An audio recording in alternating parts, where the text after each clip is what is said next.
President Trump will outline a new Afghanistan strategy Monday that will clear the path to deploy several thousand more U.S. troops to help local forces in the conflict that has stretched on for nearly 16 years.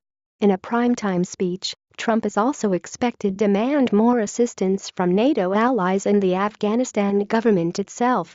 Trump will address the nation at 9 p.m. Eastern Time from Fort Myer, Virginia, a military base just a few miles from the White House. In front of a group of soldiers, Trump will provide an update on the path forward for America's engagement in Afghanistan and South Asia, the White House said in a statement. The primetime address comes 3 days after Trump convened a high-level national security meeting at Camp David, capping a drawn-out review about how to address an issue that has frustrated Trump, just as its predecessor George W. Bush and Barack Obama. The president has made a decision, Defense Secretary Jim Mattis told reporters during a Sunday flight en route to Jordan. I am very comfortable that the strategic process was sufficiently rigorous. The new strategy is the result of months of debate in the White House over how to proceed in a war that the Pentagon has described as a stalemate.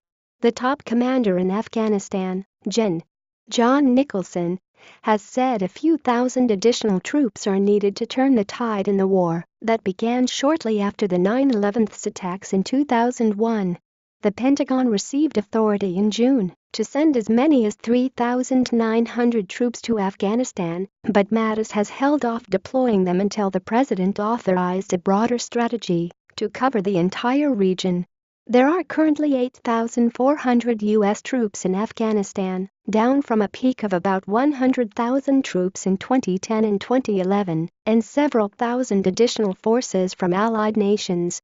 The additional forces could be used to return advisors to combat units during critical offensive operations against the Taliban.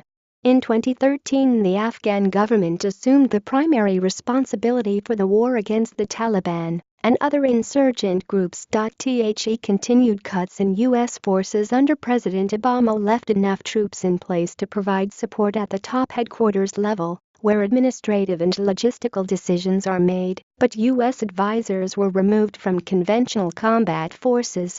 The U.S. military also curtailed air support for Afghan forces since turning over major combat operations to government forces. Afghan government forces have taken heavy casualties as the Taliban has gained strength in remote parts of the country, and the Islamic State has also emerged as a growing threat. That strategy will include diplomatic and economic efforts in the region in addition to military plans. The Trump administration has tried to get neighboring Pakistan to stop providing sanctuary to extremist groups operating in Afghanistan.